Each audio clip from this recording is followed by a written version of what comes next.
Bapak Ibu yang berkati Tuhan, saya mengajak saudara untuk membuka kitab Mazmur 56 ayatnya yang keempat. Saya mau bicara tentang ketakutan. Karena hari-hari ini berapa banyak orang terintimidasi dengan ketakutan. Oke, Mazmur 56 ayatnya yang keempat. Waktu aku takut, aku ini percaya kepadamu. Ini ungkapan seorang Daud. Saya saudara kenal siapa Daud. Orang hebat, luar biasa, punya nama, dipakai Tuhan dan bla bla bla lainnya yang luar biasa. Tetapi ternyata Daud takut. Daud pernah takut. Secara manusia biasa dia takut, saudara. Siapakah saya? Siapakah kita, saudara kita? Juga mungkin orang-orang yang berpeluang sama takutnya dengan Daud. Atau bahkan kita mengalami kehidupan yang penuh ketakutan lebih daripada dia. Tetapi kita juga mau belajar daripada pribadi yang hebat luar biasa ini. Dia mengambil sikap ketika dia takut. Dia berkata, aku ini percaya kepada Tuhan. I will put my trust in you, kata Alkitab. Saya akan menaruh kepercayaan kepada Tuhan. Bapak Ibu diberkati Tuhan, saat kita takut, di mana kita mesti menaruh kepercayaan kita? Kepada siapa kita menaruh kepercayaan? Beberapa orang menaruh kepercayaannya ketika takut, menaruhnya kepada orang-orang hebat. Orang-orang yang dia pikir, dia anggap bisa menjadi pembela dia ketika ada persoalan, ada masalah, ada tantangan. Atau menaruh kepercayaannya kepada akalnya, kepada otaknya, kepada kepintarannya, atau kepada nama besarnya yang dia punya. Tetapi Bapak Ibu yang berkati Tuhan, malam ini kita belajar bahwa Daud ketika takut, dia menaruh kepercayaannya kepada Tuhan. Haleluya. Saya ingin mengajak saudara ingat sedikit tentang khotbah terakhir kita di gereja. Tentang bagaimana perahu murid-murid itu dilanda oleh angin dan gelombang yang besar. Karena ancaman dari angin besar, angin taufan yang keras, dan gelombang yang besar, maka timbullah ketakutan di hati murid-murid. Itu sebabnya mereka bangunkan Yesus, dan Yesus bangun. Alkitab berkata, maka Yesus menghardik angin itu, dan angin itu tenang, gelombang itu tenang, dan lautan menjadi teduh sekali. Nah, Bapak Ibu yang berkati Tuhan, sampai di sana, pemahaman saya adalah ketika Tuhan menyelesaikan masalah yang tadi mengintimidasi mereka menjadi sebuah ketakutan, seharusnya murid-murid selesai dengan ketakutan mereka. Tetapi puji Tuhan, Alkitab berkata begini, setelah mereka melihat angin dan danau itu ditenangkan oleh Tuhan, Alkitab mencatat, maka mereka menjadi sangat takut. Malah menjadi sangat takut. Harusnya takut mereka sudah selesai, tapi kenapa sekarang mereka menjadi sangat takut? Nah, sangat takut ini disertai dengan kalimat, orang seperti apakah dia ini? Sehingga angin dan danau pun taat kepadanya. Nah, saya mau katakan sama Bapak Ibu Saudara sekalian, bahwa takut yang kedua yang dimiliki oleh murid-murid saat Tuhan meneduhkan danau itu, saudara. Mereka itu merasa takut terhadap kekuatan, kedahsyatan, kemampuan Tuhan dalam mengerjakan mujizat yang besar. Saudara, saya mau beritahukan satu hal penting di awal khotbah ini adalah kekristenan yang berjalan, kekristenan yang bergulir tanpa takut akan Tuhan. Mereka adalah orang-orang yang bakal terintimidasi hidup mereka dengan ketakutan-ketakutan yang lain. Orang harus memiliki takut akan Tuhan karena Tuhan itu adalah Allah yang dahsyat, Allah yang besar, Allah yang sanggup menyelesaikan segala persoalan, masalah, tantangan kehidupan. Sehingga dia berjalan maju, apapun yang dia hadapi sebagai tantangan persoalan kehidupan, dia tidak pernah takut karena dia tahu bahwa dia memiliki rasa takut atau rasa hormat, rasa kekaguman kepada kekuatan dan kesehatan Tuhan. Nah, Bapak Ibu yang diberkati Tuhan, mari kita belajar bagaimana arti meletakkan sesuatu, meletakkan kepercayaan kita kepada Tuhan saat mana kita takut.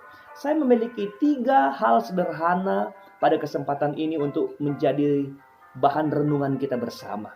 Di mana kita hari-hari ini sedang dilanda oleh ketakutan, kecemasan dengan COVID-19, dengan virus corona. Tapi sebagai orang percaya, sebagai anak Tuhan, kita percaya bahwa tidak ada sesuatu pun di dunia ini yang terjadi tanpa Tuhan tahu. Semua Tuhan tahu, tidak ada yang tidak Tuhan tahu. Itu sebabnya dalam keadaan seperti ini pun, kita yang sedang menghadapi ini pun Tuhan sedang kenal dan tahu kita. Nah, Bapak Ibu dan Tuhan, saya bilang tadi saya memiliki 3 hal sederhana bagaimana seseorang bisa mengantisipasi ketakutan yang mau mengintimidasi dia. Ada 3 hal untuk kita bisa menang dari rasa takut. Pertama, Bapak Ibu dan Tuhan, 1, dengar baik-baik, pandang kepada Allah dengan sepenuh iman. Saya ulangi, pandang kepada Tuhan. Ada lagu lama berkata, pandang saja kepada Yesus sebab Dia yang penuh cinta. Haleluya. Nah, pandang saja kepada Allah dengan pujian, dengan penyembahan, dengan doa, semua kita fokus kepada Tuhan. Saya ingin membaca satu ayat firman Tuhan di dalam Mazmur 16 ayatnya yang ke-8. Mazmur 16 ayat yang ke-8 bunyinya seperti ini. Aku senantiasa memandang kepada Tuhan karena Ia berdiri di sebelah kananku, aku tidak goyah. Haleluya. Jadi ini ayat yang hebat, luar biasa. Pertama, kalau saudara ingin terlepas dari intimidasi ketakutan, saudara harus memandang kepada Tuhan senantiasa, terus menerus. Dalam segala kondisi engkau terus tidak merubah pandangan saudara. Dalam segala keadaan, pandangan saudara tidak pernah berubah kepada Tuhan. Kenapa? Karena Dia berdiri di sebelah kanan. Kanan itu lambang kekuatan. Bapak Ibu diberkati Tuhan, Tuhan adalah kekuatan hidup kita. Itu sebabnya kalimat terakhir berkata di Mazmur 16 ayat 8 ini berkata, aku tidak goyah. Saudara-saudaranya berkati Tuhan, kekuatan pertama yang kita dapati dari kemampuan menerobos ketakutan atau menghindari ketakutan atau tidak terintimidasi dengan ketakutan adalah jangan pernah memalingkan mata kita kepada Tuhan. Pandang saja kepada Tuhan. Karena dari sanalah sumber pertolongan yang hebat. Saudara, di tengah engkau menangis karena masalah, di tengah engkau berteriak karena ada tekanan yang berat di hadapan saudara, jangan sampai engkau memandang kepada dunia, menundukkan kepala, mengalihkan pandang saudara daripada penyelamat kita, daripada penolong kita yang hebat dan luar biasa. Pandang saja kepada Tuhan, saudara. Larilah kepada Dia dan lihat pertolonganmu pasti, saudara. Pertolongan Tuhan atas hidup kita itu pasti terjadi. Amin, saudara. Yang kedua ingin saya katakan bagaimana kita supaya menang dari intimidasi ketakutan adalah kita belajar membaca, mendengar, dan melakukan firman Tuhan. Sederhana bukan? Membaca, mendengar, melakukan firman Allah. Banyak orang bisa membaca, banyak orang mampu datang untuk mendengar, tapi mereka kalah dalam melakukan firman Tuhan. Kita membaca Yakobus pasal 1 ayat 25. Berkata begini, tetapi barang siapa meneliti hukum yang sempurna. Hukum yang sempurna apa? Di dunia ini ada banyak hukum, tetapi tidak ada hukum yang sempurna. Hukum satu akan dibanding dengan hukum yang lain. Hukum sesama hukum bisa saling menyalahkan, saudara, karena memang tidak ada yang sempurna. Banyak kelemahan. Apa hukum yang sempurna? Mari kita baca terus. Barang siapa meneliti hukum yang sempurna, yaitu hukum yang memerdekakan orang. Jadi hukum yang memerdekakan orang, hukum yang membuat orang terlepas dari ikatan, yang hukum yang membuat orang tidak terintimidasi, terlepas dari ketakutan, itu hukum yang memerdekakan. Bukan hukum yang membawa orang terjerat dalam suatu persoalan, tapi hukum yang memerdekakan. Memerdekakan, melepaskan seorang, saudara, dan ia bertekun di dalamnya. Jadi ketika kita belajar hukum itu, belajar ilmu firman Allah, lalu kemudian kita bertekun di dalamnya. Jadi bukan hanya mendengar untuk melupakannya, tapi sungguh-sungguh melakukannya. Kita berkata, ia akan berbahagia oleh perbuatannya. Bapak Ibu yang berkati Tuhan, firman Allah adalah kunci keberhasilan dari seorang Kristen yang percaya bahwa Allah adalah sumber satu-satunya penolong dalam hidup kita. Bapak Ibu yang berkati Tuhan, firman Allah itu adalah Allah sendiri. Jikalau engkau hidup bergaul dengan firman Allah, engkau tekuni firman Allah, engkau tidak pernah bosan membaca firman Allah, engkau merenungkan firman Allah, engkau mendengarkan dan kemudian engkau melakukan firman Allah.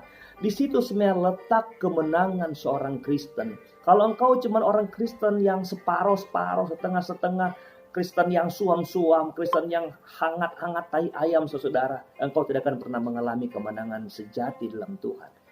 Di sinilah letak kita belajar.